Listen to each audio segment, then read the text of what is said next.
మైనార్టీల పట్ల వివక్షత చూపుతున్న కూటమి ప్రభుత్వం అనైతిక విధానాలపై గళమెత్తిన పల్నాడు జిల్లా YSR Congress party working president doctor Gopireddy Srinivasareddy గారు మైనారిటీ ఐటీఐ కళాశాలను మరియు బాల బాలికల వసతి గృహాలను తక్షణమే ప్రారంభించాలి. అంజుమన్ కాంప్లెక్స్ నిర్మాణంలో అవకతవకలపై తక్షణమే చర్యలు ఆదేశించాలి. అంజుమన్ షాపింగ్ కాంప్లెక్స్లోని 4 షాపులను 36 లక్షలకు అమ్ముకున్న కూటమి నాయకులపై తక్షణమే చట్ట ప్రకారం చర్యలు తీసుకోవాలి. ముస్లిం ఖబర్స్థాన్లను సైతం వదలని కూటమి ప్రభుత్వం. ఇసప్పాలెంలో పంచాయతీ పరిధిలోని సాయినగర్ నందరి వంకాయలకుంట వారి చెరువు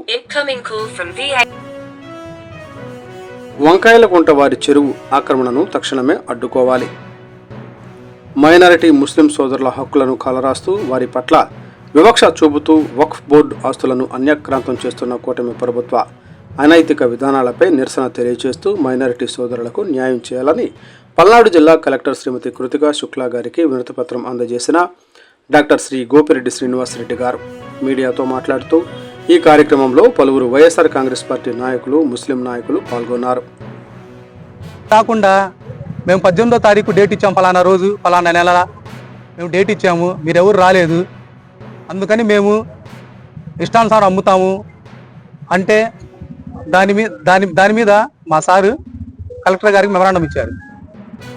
కాబట్టి ఏవైతే 72 మంది ఉన్నారో వాళ్ళు ఎక్కడెక్కడ ఉన్నారో వాళ్ళని కలిసి వాళ్ళ ద్వారా వాళ్ళకు అవసరం ఉంటే ఏమిటంటే మా గవర్నమెంట్లో వాళ్ళు అప్పులు చేసే వాళ్ళు ఉన్నారు కొంతమంది, వాళ్ళు ఇప్పటికీ వాళ్ళని ఈ ఎవరైతే ఈ అహ్లే సున్నత్ జమాత్ మజిద్ అని చెప్తున్నారు కమిటీ, వాళ్ళని రిక్వెస్ట్ చేస్తున్నారు. ఏమని, మేము పోయినసారి తెచ్చి మీకు కట్టాము, వాళ్ళకి ఇప్పుడు అప్పులు కట్టుకుంటున్నాం, మాకు కొంత గడువు ఇవ్వండి అంటున్నారు.